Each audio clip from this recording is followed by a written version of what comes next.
Coucou les amis, et oui, ça y est, nous nous retrouvons pour une nouvelle année 2024. Donc je vous souhaite une excellente année, donc certes en retard, mais on a tout le mois de janvier pour se le souhaiter, donc tout va bien. Donc une bonne année 2024, pleine de joie, d'amour, d'argent, de santé surtout, je pense que c'est le principal, c'est la santé. Si on a la santé, tout le reste va suivre, il n'y a pas de souci. Oui, me revoilà. Comme vous le savez, je reviens de vacances. J'ai été 2 semaines en vacances, donc mon séjour s'est très bien passé. Je suis rentrée vendredi, donc le temps, qu'on émerge, le temps qu'on aille faire les courses samedi, qu'on enlève tout de la voiture, que je remonte tout dans ma chambre, que je réinstalle tout. J'ai, le temps que je réorganise tout un petit peu, hein, parce que, nous ne sommes plus, à Noël, donc j'ai changé ma bannière, de YouTube, j'ai mis une bannière d'hiver, donc voilà. Le temps que je remette, que je fasse mes chroniques écrites de tous mes livres que j'ai lus, pendant mes vacances. Voilà, donc tout ça, ça demande beaucoup d'organisation. J'ai récupéré aussi mon petit poisson rouge qui est là, sur le côté, donc je l'ai récupéré chez la voisine. Le temps que je fasse tout ça et que je me réorganise, ça prend du temps, donc c'est pour ça que vous ne me revoyez qu'aujourd'hui, pour ce fameux, gros bilan, dernier gros bilan, de l'année 2023. Voilà, qui a été, à peu près bien, ça a été, ouais, je peux pas dire, franchement ça a été. Donc je vais commencer par vous présenter le livre de Sherlock Holmes que j'ai lu, donc La maîtresse de l'artonnée générale en première nouvelle, et en deuxième c'est Océane, la reine des airs. Donc nous allons retrouver donc Sherlock Holmes donc dans la première histoire. Nous sommes dans une demeure bourgeoise. Il y a eu malheureusement 2 meurtres. Les propriétaires sont décédés. Sherlock Holmes arrive avec la police et le médecin légiste. Donc il préfère fouiller les 2 chambres avant que les policiers et le médecin légiste fassent leur travail. Donc ils fouillent les 2 chambres, mais ils ne trouvent aucun indice pour comprendre ce qu'il s'est passé. Et nous allons le retrouver donc 6 mois plus tard, lors d'une fête qui est organisée par la nièce des propriétaires qui sont décédés il y a 6 mois. Voilà, qui, je pense, doit fêter son anniversaire ou organise une fête comme ça, je ne sais plus trop. Voilà, et on va retrouver donc Sherlock Holmes lors de cette fête qui est en train de parler à l'artonnée général, qui est un homme qui est subjugué par la beauté de la nièce des personnes malheureusement décédées, donc son oncle et sa tante. Et on va vite comprendre que Sherlock Holmes a de gros doutes par rapport à cette fameuse nièce, car elle a un comportement assez étrange.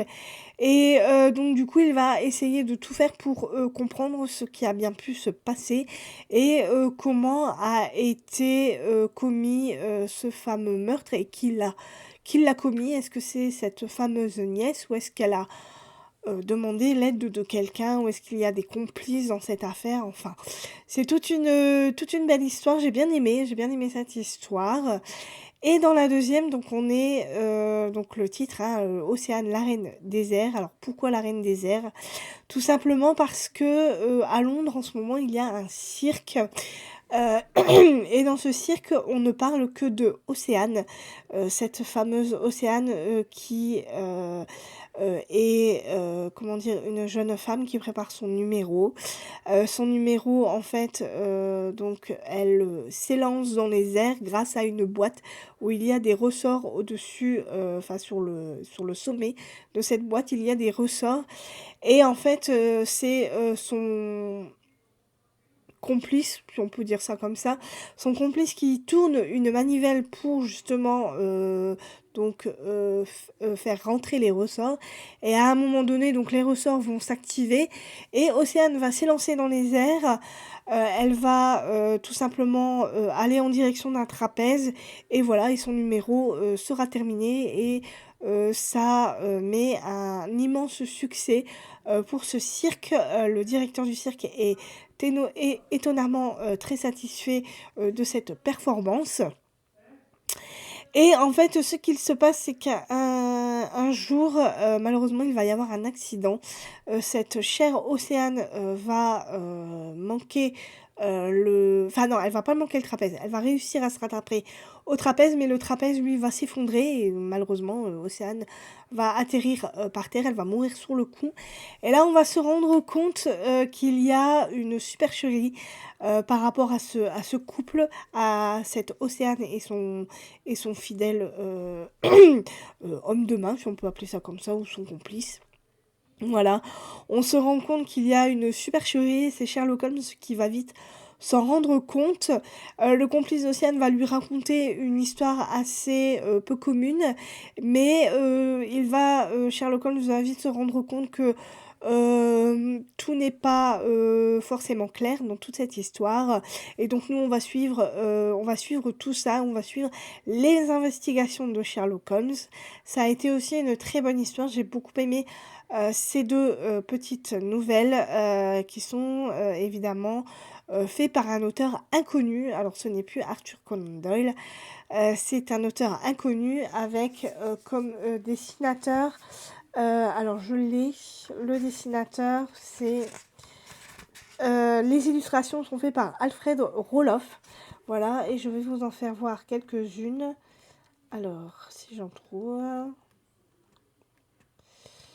Là. Voilà. Donc déjà, il y a une petite illustration, vous voyez. Donc ça se présente comme ça, ce sont des petites illustrations comme ça. Alors moi, ces illustrations, j'ai un peu de mal avec. Voilà. J'ai un peu de mal avec parce que je trouve qu'elles sont faites un peu grossièrement. J'aimais mieux les toutes premières illustrations quand j'ai commencé les aventures de Sherlock Holmes avec Arthur Conan Doyle comme auteur. Là, je trouvais que dans les premiers, elles étaient beaucoup plus, comment dire, beaucoup mieux, beaucoup plus, comment dire, beaucoup plus fines. Là, je trouve que c'est fait un peu grossièrement, mais bon. Ça me va quand même du moment que les histoires me plaisent, c'est le principal. Voilà. Donc si vous avez envie de vous faire la collection de Sherlock Holmes, n'hésitez pas parce que ce sont de très beaux livres. Alors par contre, je ne sais pas si on peut encore se les procurer, je n'en ai aucune idée, donc essayez de voir. Moi je les avais dans la collection des Hachette. Après je ne sais pas s'ils les refont, je ne l'ai pas vu. Mais si jamais vous avez l'occasion de peut-être de les retrouver, n'hésitez pas parce que ce sont de très bonnes histoires. Donc Sherlock Holmes, la maîtresse de l'Artenay générale en première, et en deuxième c'est Océane, la reine des airs. Voilà. En deuxième livre, donc j'ai lu le livre de Caril Ferré, Okavango, aux éditions Gallimard, dans leur collection Série Noire. Alors là, nous sommes en Afrique, nous sommes donc avec une Rangers, Solana Betwaves, qui va devoir donc enquêter sur le décès d'un homme qui lui est décédé dans une réserve protégée. Donc le propriétaire de cette réserve s'appelle John Latham. Ce qu'il faut savoir, c'est que Solana a de très très gros soupçons sur John Latham parce que c'est un propriétaire assez spécial. Il a ses idées bien à lui et on va vite découvrir qu'il y a un gros trafic de braconnage dans cette réserve qui est organisée par le Scorpion, qui est le pire braconnier que l'Afrique ait connu. Voilà, donc il tue des espèces protégées comme des rhinocéros, des lions, des girafes, des éléphants. Voilà, tout ce qu'il peut tuer, il les tue et il les tue pour des grandes pontes, voilà, des gens très très riches. Et donc Solana va essayer d'enquêter donc sur la mort de cet homme qui est mort dans cette réserve, et elle va découvrir qu'il y a un énorme trafic et que John Latham cache un lourd secret dans son passé. Voilà, donc ce n'est peut-être pas l'homme qu'elle croit qu'il est, le fameux défenseur des animaux. Mais ça, vous le découvrirez dans cette histoire qui est une excellente histoire. J'ai vraiment beaucoup aimé. Autant j'avais eu du mal avec le livre précédent de Caril Ferré qui était LED, ou LOD, je sais pas comment on dit. Voilà, qui se passait dans un pays très très froid, près du Groenland, je pense, je ne sais plus, de la Sibérie, je ne sais plus trop où ça se passait, mais j'avais eu du mal avec cette lecture-là, alors qu'avec celui-ci, Okavango, là franchement, j'ai vraiment passé un très très bon moment. Il y a beaucoup de dialogues, les descriptions de l'Afrique et de ses réserves naturelles sont magnifiques. Ça donne, ça fait, comment dire, ça fait rêver.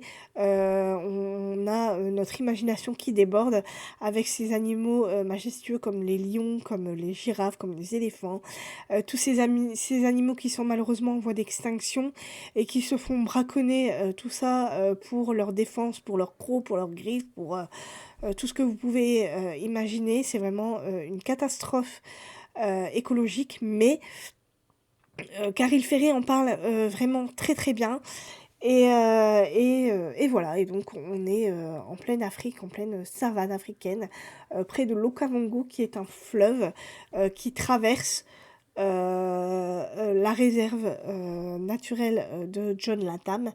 Voilà, donc on survole l'Afrique, ses réserves africaines, et voilà. Et donc il y a une multitude de personnages plus intéressants que les uns que les autres.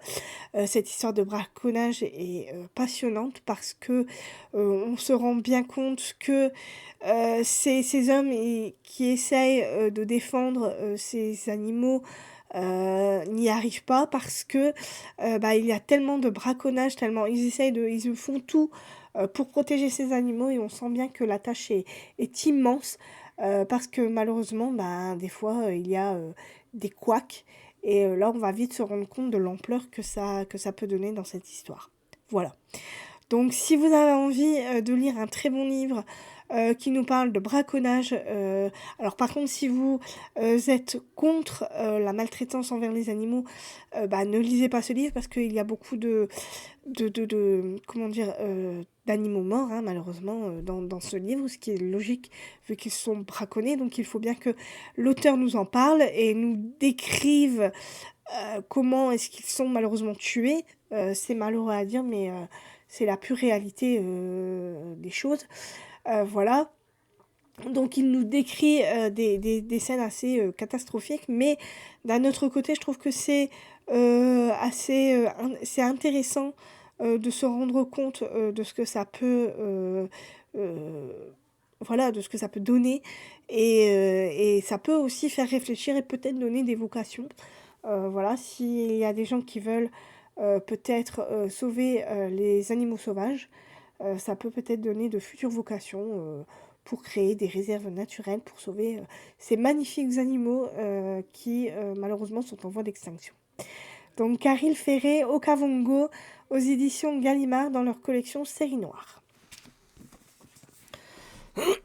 Ensuite, j'ai lu le livre de Caroline Dorca Fenech, Rosa Dolorosa, aux éditions de La Martinière. Alors c'est un livre que j'avais vu passer, qui avait l'air d'être très très intéressant. En tout cas, le thème est très intéressant.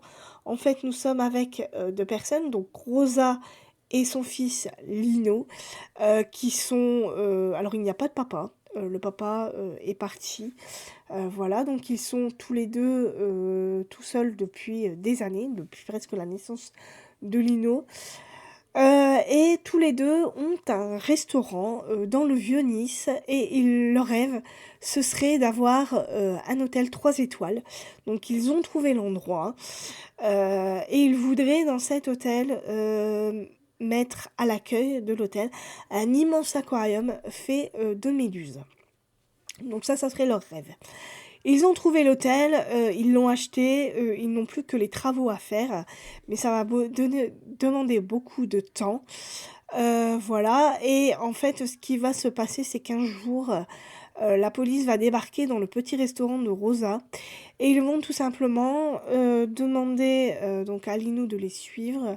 Ils vont l'arrêter donc pour le meurtre d'un petit garçon, Martin, qui est malheureusement mort une nuit. Et en fait, tous les indices mènent à Lino. Ils pensent que c'est Lino qui l'a tout simplement tué. Voilà, alors pourquoi est-ce qu'il a tué ce petit garçon? Nous n'en savons rien. Mais ce qui est sûr, c'est que Rosa, elle, est sûre de l'innocence de son fils. Elle va essayer de le prouver. Elle va essayer de faire sortir son fils de prison, tout simplement. Et ça va être très très compliqué parce que nous, au fur et à mesure de l'histoire, on va comprendre que c'est beaucoup plus compliqué que cela. Que Lino n'est peut-être pas si innocent que ça. Et par contre, donc du coup, on va voir comment comment s'est passé les choses. C'est passé les choses. Enfin bref, comment ça s'est passé. Voilà. Alors, le thème en lui-même est sympathique. Voilà, c'est comment dire, un thème fort. Une mère qui essaye coûte que coûte de prouver l'innocence de son fils, c'est un très très bon thème. Voilà, c'est très bien écrit, j'ai bien aimé la plume de l'autrice. Cependant, je trouve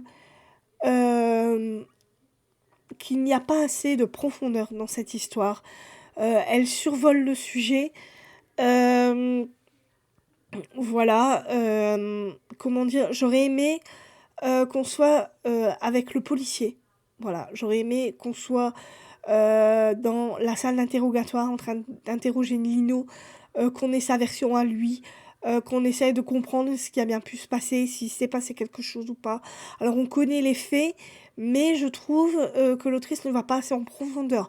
Moi j'aurais voulu voir tous ces moments-là, le moment de l'interrogatoire, j'aurais voulu être dans la tête du flic, j'aurais aimé que la mère de Lino soit un peu plus dans la réalité, un peu moins dans sa réalité à elle, parce qu'elle idolâtre son fils, alors elle peut, hein, elle a le droit d'idolâtrer son fils, mais euh, je sais pas, j'ai trouvé justement qu'elle l'idolâtrait de trop et qu'elle voulait trop le défendre, et en fait la fin, j'ai trouvé que je sais pas, je sais pas quelle fin j'aurais voulu, mais je m'attendais pas à une fin comme ça.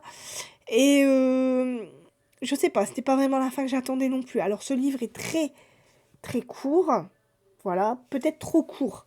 Voilà, j'aurais peut-être voulu que l'autrice rajoute beaucoup plus de pages, mais nous fasse quelque chose de plus profond, hein, de toute façon, ça revient toujours au même. Voilà, là, elle elle effleure la surface. Euh, je trouve que, je sais pas, moi, l'attitude de la mère, ça m'a un peu gênée, qu'elle idolâtre comme ça son fils. Et puis, elle fait des choses pour essayer d'innocenter son fils qu'on ferait peut-être pas. Je sais pas, c'est un peu, elle a une drôle d'attitude. Et même la fin, j'ai trouvé que, ben, enfin, c'est tout un enchevêtrement qui sont, c'est spécial. C'est des, comment dire, il y a beaucoup de répétitions. Euh, Euh, c'est des phrases très très courtes, des chapitres très courts. Il n'y a pas eu assez. Pour moi, il n'y a pas eu assez. J'aurais voulu un peu plus. Et j'ai trouvé ça un peu dommage. Mais par contre, la plume est très belle. Voilà, c'est tout ce que je peux dire par rapport à ce livre. Donc, Caroline Dorca, Fenech, Rosa Dolorosa aux éditions de La Martinière. Et ensuite, donc en dernier livre, donc j'ai lu La fille qui s'échappa d'Auschwitz de Ellie Mitwood aux éditions J'ai lu. Alors là, pareil, euh, j'ai bien aimé, mais j'ai eu ma préférence pour La violoniste d'Auschwitz que j'avais lu cette année en fait. Oui, voilà. Je l'ai lu cette année et c'est vrai que c'est avec la violoniste d'Auschwitz que j'ai connu Ellie Mitwood, j'ai connu sa plume. La violoniste d'Auschwitz a été vraiment une très belle surprise pour moi. Voilà. Et avec celui-là, je me suis dit, bah, elle va parler d'un autre sujet. Alors ça se passe toujours à Auschwitz, certes, mais là, on est vraiment, comment dire, c'est vraiment exceptionnel de savoir qu'il y a quelqu'un qui a réussi à s'échapper d'Auschwitz. Voilà, et je me suis dit, ça va être super de voir cette évasion. Voilà, sauf que cette action ne se passe qu'à la fin du livre. Et ça, j'ai trouvé ça vraiment dommage. Et j'ai pas ressenti le petit frisson que j'aurais voulu, que j'avais trouvé dans la violoniste d'Auschwitz. Même s'il y a eu de très très bons moments. Alors évidemment, il y a des moments très très durs. Voilà, et on reparle de la violoniste d'Auschwitz, vu que ce sont deux personnes qui étaient bah, dans le même camp au même moment. Voilà, donc il y a des petits passages qui sont dans ce livre-là, qui étaient dans la violoniste d'Auschwitz. Donc du coup, j'ai relu quelques passages que je connaissais déjà, quelques moments que je connaissais déjà, ce qui fait que du coup, j'ai pas ressenti la même chose. Voilà. Même si l'histoire en elle-même est très très belle. Donc on est avec Mala. Mala qui est arrivée à Auschwitz depuis un petit moment, qui est une privilégiée. Voilà. On ne lui a pas rasé le crâne, on lui a laissé ses cheveux, donc elle a toujours ses magnifiques cheveux. Elle est privilégiée, elle peut comme ça donner certaines choses à des comment dire, à des prisonniers. Elle fait beaucoup de troc, de marché noir, donc elle peut donner des cigarettes, des collants, des voilà certaines choses. Elle peut aider des prisonniers à avoir une vie un petit peu plus, un petit peu mieux, même si on sent bien que dans le camp, voilà, c'est assez horrible. Il y a beaucoup de gens qui meurent, beaucoup de gens qui sont envoyés à la chambre à gaz. Et en fait, Mala va faire la connaissance d'un jeune homme donc qui s'appelle Edek, donc Édouard, hein, en vrai, qui s'appelle Édouard, mais qu'on appelle Edek, qui est un ancien combattant et prisonnier politique, donc il a été arrêté et envoyé à Auschwitz. Tous les deux vont tomber amoureux. Même l'histoire d'amour, moi j'y ai pas trop cru. Alors, bien évidemment, c'est une histoire vraie, donc ils sont vraiment tombés amoureux. Mais moi, j'ai eu un peu plus de mal avec cette histoire d'amour. Euh, J'y ai pas vraiment cru. Voilà, et j'ai trouvé que l'évasion euh, était beaucoup trop courte. Voilà, le passage avec l'évasion, je trouve que c'était beaucoup trop court. Par contre, la fin était magnifique. J'ai aussi beaucoup aimé l'épilogue. Ouais, l'épilogue. Donc, comment dire, dans cet épilogue, on va suivre un ami d'Edouard qui lui et comment dire, a pas réchappé à Auschwitz, mais est resté à Auschwitz jusqu'à la fin de la guerre. Donc, il a réussi après la guerre à sortir d'Auschwitz et puis il est revenu à Auschwitz pour justement raconter l'histoire d'Édouard. Voilà. Et ça, franchement, c'était magnifique parce que ça a été raconté d'une façon sublime. Ce passage-là, j'ai bien aimé. La fin, j'ai bien aimé aussi parce elle est vraiment bouleversante. J'ai vraiment beaucoup aimé la fin. J'ai vraiment eu les boules pour eux deux. Voilà, mais j'aurais aimé peut-être un peu plus au niveau de cette évasion, en fait. Parce qu'on nous dit la fille qui s'échappa d'Auschwitz, mais Mala n'aurait pas pu s'échapper sans Edek, sans Édouard. Voilà, et je pense qu'elle n'aurait même pas eu euh, à l'esprit de s'enfuir si elle n'était pas tombée amoureuse d'Edek. Et si Edek ne lui avait pas dit qu'il avait l'intention de s'enfuir, je pense pas que d'elle-même elle aurait dit ben, je vais m'enfuir du camp. Et je trouve qu'on suit beaucoup plus Edek que Mala. Et j'ai trouvé ça un peu dommage. Voilà. Surtout que l'évasion dure que 2-3 pages, quoi. Donc c'est trop peu pour, pour le sujet, quoi. Parce que moi, j'aurais... Enfin, en même temps, certes, c'est une histoire vraie, donc voilà. Mais voilà. J'ai trouvé que c'était beaucoup trop court et que Ellie Mitwood passait beaucoup plus de temps à nous raconter ce qui se passait dans le camp, ce qui n'était pas forcément obligatoire vu que dans La violoniste d'Auschwitz, elle nous le raconte déjà. Donc voilà, et pour ceux qui sont, comment dire, intéressés par cette période, je pense que on sait tous à peu près comment ça s'est passé au niveau de l'organisation du camp, comment étaient les nazis, parce qu'on sait que certains nazis n'étaient pas d'accord avec la politique d'Hitler, donc ils essayaient alors pas d'aller contre les ordres, mais de les assouplir un petit peu à leur façon. Voilà. Et ça, on le voit dans ce livre et dans La violoniste d'Auschwitz. Voilà. Mais il y a aussi des nazis qui étaient endoctrinés à fond par Hitler. Et donc, du coup, c'était beaucoup plus compliqué pour les gens qui avaient affaire à ces nazis-là, vu qu'ils étaient tout simplement tués dès leur arrivée au camp, en fait. Voilà. Pour certains. C'était vraiment le gazage tout de suite, ou bien ils étaient abattus à coups de fusil, tout simplement. Voilà. Mais comme je vous l'ai dit, j'ai pas ressenti ce que j'avais ressenti pour le premier d'Ellie Mitwood, pour le premier livre d'Ellie Mitwood, et j'ai trouvé ça un peu dommage. Voilà. Mais sinon, c'est quand même une belle histoire, quoi. On peut pas lui reprocher de mettre un fait réel dans cette romance. Et j'ai trouvé quand même qu'il y avait des beaux passages. Voilà.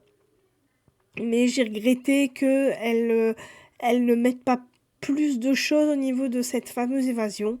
Et voilà. Et la fin est vraiment sublime.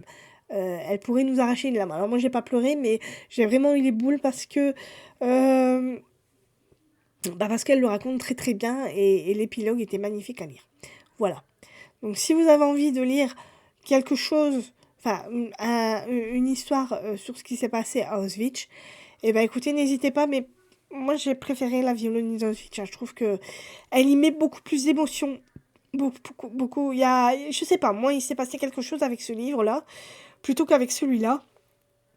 Et voilà. Donc La fille qui s'échappa d'Auschwitz, d'Ellie Mitwood, aux éditions J'ai lu. Donc voilà pour mon petit bilan lecture, donc mon dernier bilan lecture de 2023. Pour ma prochaine palle, alors bien évidemment j'ai déjà lu L'aile des Vierges de Laurence Perrin aux éditions Pocket. Je vous en parlerai dans un prochain bilan lecture. J'ai déjà lu aussi donc La mémoire sous les vagues aux éditions Pocket de Laurence Coukieaude, dont je vous en parlerai plus dans un prochain bilan lecture.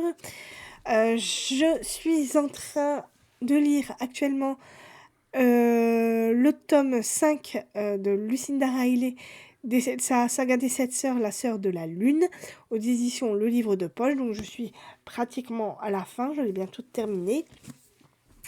Et j'ai aussi l'intention de lire Sodoma de Frédéric Martel aux éditions Pocket. Voilà, alors ce livre-là me fait très très peur parce qu'il fait un peu plus de 900 pages. Et il va nous parler donc de religion et de tout ce qui se passe au Vatican.